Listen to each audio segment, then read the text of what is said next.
ಎಲ್ಲಾ ಹಾನಿಯಿಂದ ಕೂದಲನ್ನು ರಕ್ಷಿಸುತ್ತೆ. ಬರೀ Amrit noni reach root premium hair oil. Hello, ನಮಸ್ಕಾರ. ಹೇಗಿದ್ದೀರಿ? ಏನು ಸಮಾಚಾರ? What's happening? ಏನು ನಡೀತಾ ಇದೆ?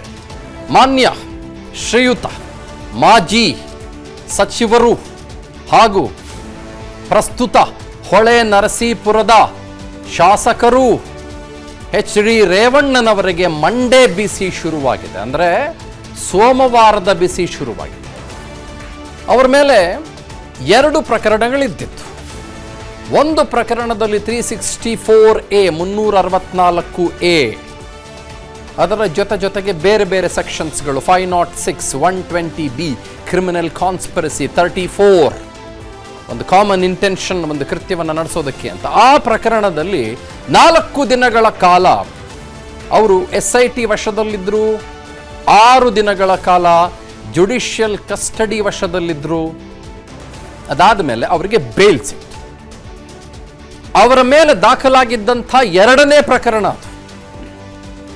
1ನೇ ಪ್ರಕರಣ Hole Narasipura police station town ಲಿಮಿಟ್ಸ್ನಲ್ಲಿ ದಾಖಲಾಗಿದ್ದು, ಆ ಪ್ರಕರಣದಲ್ಲಿ ಅವರು ಮತ್ತು ಅವರ ಮಗನ ವಿರುದ್ಧ ಪ್ರಕರಣ ದಾಖಲಾಯಿತು. ಅದೇನು ಪ್ರಕರಣ? ಸೆಕ್ಷನ್ಸ್ಗಳು 354A, 354D, ಅದರ ಜೊತೆಗೆ 506 and 509 ಒಬ್ಬ ಮಹಿಳೆಯ ಮಾನಭಂಗಕ್ಕೆ ಪ್ರಯತ್ನ. ಈ ಪ್ರಕರಣ ದಾಖಲಾಯಿತು 28ನೇ ತಾರೀಕು ಕಳೆದ ತಿಂಗಳು. ಹೌದಾ? ಇವೆಲ್ಲದರ ನಡುವೆಯೇ ಬೇರೆ ಬೇರೆ ಹಂತದ ಚರ್ಚೆಗಳು ಶುರುವಾಗೋದಕ್ಕೆ ಸ್ಟಾರ್ಟ್ ಆಗಿ ಅವರ ಮೇಲಿದ್ದಂಥ 2ನೇ ಕೇಸ್ನಲ್ಲಿ ಅವರಿಗೆ ಬೇಲು ಮಂಜೂರಾಗೋಯ್ತು. 1ನೇ ಕೇಸ್ನಲ್ಲಿ ಎಲ್ಲವೂ ಕೂಡ ಆಲ್ಮೋಸ್ಟ್ ಈಗ 354, 354A, D ಎಲ್ಲ ಏನಿದೆ, 506, 509 ಕ್ರಿಮಿನಲ್ ಇಂಟಿಮಿಡೇಷನ್, ಈ ಥರದ ಪ್ರಕರಣಗಳೆಲ್ಲ ಏನಿದೆ, ಈ ಪ್ರಕರಣಗಳು ಸಹಜವಾಗಿ ಸಾಮಾನ್ಯವಾಗಿ ಬೇಲಬಲ್ ಸೆಕ್ಷನ್ಸ್ಗಳು. ಹಾಗಾಗಿ ತುಂಬ ತಲೆ ಕೆಡಿಸ್ಕೊಳ್ಳೋ ಅವಶ್ಯಕತೆ ಇಲ್ಲ ಅಂತಾಯ್ತು. ಹೌವರ್ ಏನೋ ಬದಲಾವಣೆ ಆದಂಗೆ ಕಾಣಿಸ್ತಾ ಇದೆ. ಆ ಬದಲಾವಣೆ ಏನು ಅಂದರೆ, SIT ಹೇಳ್ತಾ ಇದೆ, ಆ ಪ್ರಕರಣದಲ್ಲಿ ನಾವು ರೇವಣ್ಣನವರ ವಿರುದ್ಧ 376 ಲಾಡ್ಜ್ ಮಾಡಿದ್ದೇವೆ. ದಟ್ ಮೀನ್ಸ್ ಅತ್ಯಾಚಾರದ ಪ್ರಕರಣ ದಾಖಲಾಗಿದೆ. ಹಾಗಾಗಿ ಮಂಡೇ ನಾವು ಈ ಇಡೀ ಪ್ರಕರಣದ ಮೇಂಟೈನಬಿಲಿಟಿ ಬಗ್ಗೆ ಮಾತಾಡ್ತೀವಿ. ಫಸ್ಟ್ ಆಫ್ ಆಲ್, ಯಾಕಂದರೆ ಇದು ಜನಪ್ರತಿನಿಧಿಗಳ ನ್ಯಾಯಾಲಯದಲ್ಲಿ ಮೇಂಟೈನ್ ಮಾಡಬಹುದಾದಂಥ ಪ್ರಕರಣ ಅನ್ನೋದನ್ನು ಮೊದಲಿಗೆ ಮಾತನಾಡ್ತೇವೆ, ನಂತರದಲ್ಲಿ ಜಾಮೀನು ಅರ್ಜಿ ಬಗ್ಗೆ ಮಾತನಾಡ್ತೇವೆ ಅಂತ ಹೇಳ್ತಾ ಇದ್ದಾರೆ. ಹಾಗಾಗಿ ರೇವಣ್ಣನವರಿಗೆ ಶುರುವಾಗಿದೆ ಮಂಡೇ ಬಿಸಿ. Let's begin. ನಾನು ಚಂದನ್ ಶರ್ಮಾ ನಿಮ್ಮ ಜೊತೆಗೆ. ಸೋಮವಾರ ಜಾಮೀನು ಅರ್ಜಿ ಭವಿಷ್ಯ ನಿರ್ಧಾರ ಆಗಲಿದೆ. ತೀರ್ಪನ್ನ 42ನೇ ACMM ಕೋರ್ಟ್ನ ಮಾನ್ಯ ನ್ಯಾಯಮೂರ್ತಿಗಳು ಪ್ರೀತ್ ಜೆ ಅಂತ ಅವರ ಹೆಸರು, ಅವರು ಕಾಯ್ದಿರಿಸಿದ್ದಾರೆ. ಜಾಮೀನು ಅರ್ಜಿ ವಿಚಾರಣೆಗೆ ಯೋಗ್ಯವೋ?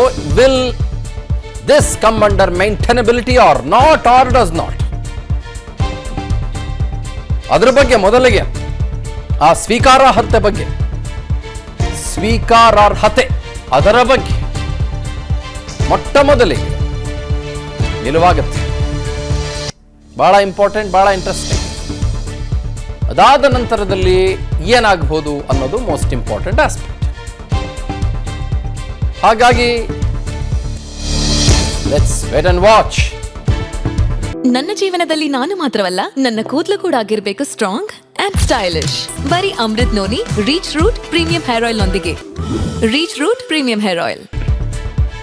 ಸೋಮವಾರ ನಿರ್ಧಾರವಾಗಲಿದೆ ರೇವಣ್ಣನವರ ಜಾಮೀನು ಅರ್ಜಿ ಭವಿಷ್ಯ. ಮಧ್ಯಂತರ ಜಾಮೀನನ್ನ ಮುಂದುವರೆಸಿದೆ ಮ್ಯಾಜಿಸ್ಟ್ರೇಟ್ ಕೋರ್ಟ್.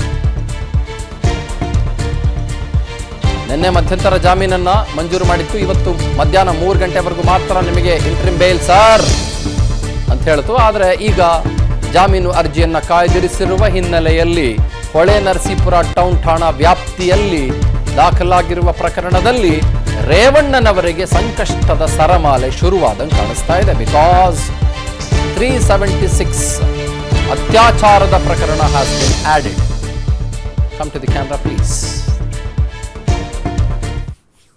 ಈಗ ಭಾಳ ಸ್ಪಷ್ಟವಾಗಿ ನಾವೇನು ಮಾಡೋಣ ಅಂತಂದರೆ, ಒಂದೇ ಒಂದು ನಿಮಿಷ ಟೈಮ್ ತೊಗೊಂಡ್ಬಿಟ್ಟು ನಾನು ಅದಾದಮೇಲೆ ಇವತ್ತು ಏನೇನಾಯಿತು ಅನ್ನೋದ್ರ ಬಗ್ಗೆ ಹೇಳಿಬಿಡ್ತೇನೆ.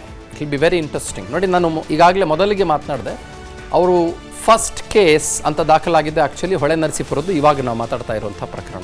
ನಂತರದಲ್ಲಿ ಅವರ ವಿರುದ್ಧ ದಾಖಲಾಗಿದ್ದು ಸಂತ್ರಸ್ತೆ ಅನ್ನುವ ಹೆಣ್ಣುಮಗಳು ಬಂದು 364A ಇನ್ಫ್ಯಾಕ್ಟ್ ಅವರ ಮಗ ದಾಖಲು ಮಾಡಿದಂಥ ಪ್ರಕರಣ ಗೊತ್ತಾಯ್ತೆ. ಆ ಕಾರಣಕ್ಕೋಸ್ಕರ ಈಗ ಈ ಮೊದಲ ಪ್ರಕರಣದಲ್ಲಿ ಅವರ ಮೇಲೆ ಇದ್ದಿದ್ದು ಬೇಲೇಬಲ್ ಅಫೆನ್ಸಸ್, ಅಂದರೆ ನನಗೆ ಭಾಳ ಹಿಂಸೆ ಕೊಟ್ಟರು, ನೋಯಿಸಿದ್ರು, ತೊಂದರೆ ಕೊಟ್ಟರು, ಆ ಥರದ್ದೆಲ್ಲ ಸುಮಾರಿದೆ, ಬೇರೆ ಬೇರೆ ಏನೇನೋ ಇದೆ. ನಾನು ಅದನ್ನು ಭಾಳ ಎಕ್ಸ್ಪ್ಲಿಸಿಟಾಗಿ ಮಾತಾಡೋಕ್ಕಾಗೋದಿಲ್ಲ, ನನಗೆ ಭಾಳ ಬೇಜಾರಾಗುತ್ತೆ ಆ ಕಾರಣಕ್ಕೋಸ್ಕರ. ಆ ಥರದ್ದೆಲ್ಲ ಹೇಳಿದ್ರು, ಒಬ್ಬ ಹೆಣ್ಣುಮಗಳು ಬಂದು ಹೇಳಿದ್ರು. ಈಗ ಅದೇ ಪ್ರಕರಣ ರೇವಣ್ಣನವರ ವಿರುದ್ಧ ಇಂಟ್ರೆಸ್ಟಿಂಗ್ಲಿ ಆ್ಯಂಡ್ ಇಂಪಾರ್ಟೆಂಟ್ಲಿ 376 ಆಗುವ ಹಂತಕ್ಕೆ ಹೊರಟಿದೆ ಅಂತ ಹೇಳ್ತಾ ಇದೆ SIT. ಜಯನ ಕೊಠಾರಿ ಮತ್ತು ಅಶೋಕ್ ನಾಯ್ಕ್ ಅವರ ಇಬ್ಬರ ತಂಡ ಸ್ಪಷ್ಟವಾಗಿ ಹೇಳ್ತಾ ಇದೆ. ಇಫ್ ದಟ್ ಹ್ಯಾಪನ್ಸ್, ಈಗ ಅವರಿಗೆ 2ನೇ ಪ್ರಕರಣದಲ್ಲಿ ಬೇಲ್ ಸಿಕ್ಕಿದೆಯಲ್ಲ, ಆ ಪ್ರಕರಣದ ಬೇಲ್ ಬಿಡಿ, ಅದು ಬೇಲಾಗಿ ಉಳ್ಕೊಳ್ಳುತ್ತಲ್ಲಿ. ಬಟ್ ಈ ಪ್ರಕರಣ it becomes very crucial, it becomes very very very very dominant. ಹಾಗಾಗಿ ಏನಾಗ್ಬೋದು ಅನ್ನೋದು ಪ್ರಶ್ನೆ. ಹಾಗಾಗಿ ಇವತ್ತು ಏನಾಯಿತು ಇಡೀ ಕೇಸು, ಅದನ್ನು ನಾವು ಗಮನಿಸೋಣ. ನಾವು ಲೆಟ್ಸ್ ಬಿಗಿನ್. ಈಗ ಆ ಪ್ರಜ್ವಲ್ ರೇವಣ್ಣ ಅನ್ನೋ ಮನುಷ್ಯ ಅಂತೂ ಇಲ್ಲ, ಅದೆಲ್ಲ ಓಡಾಬಿಟ್ನೋ ಏನೋ, ಅದು ಯಾವ ಊರೋ ಏನೋ ಕಥೆಯೋ ನಮ್ಗೆ ಗೊತ್ತಿಲ್ಲ. ಓಕೆ, ನ್ಯಾಯಾಧೀಶರು ಏನು ಹೇಳಿದ್ರು ಇವತ್ತು, ವಾದ ಪ್ರತಿವಾದಗಳು ಏನು ನಡೀತು ಇವತ್ತು ಗಮನಿಸಿಬಿಡೋಣ. ನಾವು ನಿಮ್ಮ ಮುಂದೆ ಭಾಳ ಸ್ಪಷ್ಟವಾಗಿ, ಭಾಳ ಸ್ಫುಟವಾಗಿ ಇಡುವಂಥ ಪ್ರಯತ್ನ ಶುರು ಮಾಡೋಣ ಇವಾಗ. Let's begin. ಇನ್ ಕ್ಯಾಮ್ರಾ ವಿಚಾರಣೆ ನಡೆಸುವಂತೆ SIT ಮನವಿ ಮಾಡಿಕೊಂಡಿದೆ. ನ್ಯಾಯಾಧೀಶರು ಹೇಳಿದ್ದು, ಮೊದಲು ಅರ್ಜಿ ವಿಚಾರಣೆ ಅರ್ಹತೆಯ ಬಗ್ಗೆ ವಾದ ಮಾಡಿ, ನ್ಯಾಯಮೂರ್ತಿಗಳು J. ಪ್ರೀತ್ ಅಂತ, ಬಳಿಕ ಇನ್ ಕ್ಯಾಮ್ರಾ ವಿಚಾರಣೆ ಬಗ್ಗೆ ನಿರ್ಧಾರ ನಾವು ಆಮೇಲೆ ಮಾಡೋಣ ಅಂತ ಜಡ್ಜ್ ಹೇಳ್ತಾರೆ. ಇದು ಪೋಕ್ಸೋ ಪ್ರಕರಣ ಆಗಿದ್ರೆ ಮಾತ್ರ ನೀವು ಸೆಷನ್ಸ್ ಕೋರ್ಟ್ಗೆ ಹೋಗ್ಬೋದು, ಮಾನ್ಯ ನ್ಯಾಯಮೂರ್ತಿಗಳು ಹೇಳೋದು. SPP ಅಶೋಕ್ ನಾಯ್ಕ್ಗೆ 42ನೇ ACMM ಕೋರ್ಟು ಜಡ್ಜು ಸೂಚಿಸ್ತಾರೆ ಇವತ್ತು. ಈ ಪ್ರಕರಣ ಇಲ್ಲಿಗೆ ವಿಚಾರಣೆಗೆ ಯೋಗ್ಯ ಅಲ್ಲ ಅಂತಂದರೆ ನಾವು ಕಳಿಸ್ತೀವಿ ಬಿಡ್ರಿ ಅಲ್ಲಿಗೆ, ನೀವ್ಯಾಕೆ ತಲೆ ಕೆಡಿಸ್ಕೊಂತೀರಿ. ಪೋಕ್ಸೋ ಪ್ರಕರಣ ಆದರೆ ಮಾತ್ರ ಸೆಷನ್ಸ್ ಕೋರ್ಟ್ಗೆ ಇದನ್ನು ವರ್ಗಾವಣೆ ಮಾಡಲಾಗುತ್ತೆ. ಸೆಕ್ಷನ್ಸ್ ಕೋರ್ಟ್ ಅಲ್ಲ, ಸೆಷನ್ಸ್ ಕೋರ್ಟು. ಸರಿಯಾಗಿ ಓದ್ಕೊಳ್ಳೋಣ. ರೇವಣ್ಣ ಜಾಮೀನು ಅರ್ಜಿ ವಿಚಾರಣೆಗೆ ಯೋಗ್ಯವೋ ಅಲ್ವೋ ನಾವು ಗಮನಕ್ಕೆ ತರೋಣ. ಮೇ 20ನೇ ತಾರೀಕಂದು ಸೋಮವಾರದಂದು ಜಾಮೀನು ಅರ್ಜಿ ತೀರ್ಪು ಪ್ರಕಟವಾಗುತ್ತೆ. ಅನುಕ್ಷಣದ ಸುದ್ದಿಗಳಿಗಾಗಿ ವಿಸ್ತಾರ ನ್ಯೂಸ್ ಯೂಟ್ಯೂಬ್ ಚಾನೆಲ್ ಸಬ್ಸ್ಕ್ರೈಬ್ ಮಾಡಿ.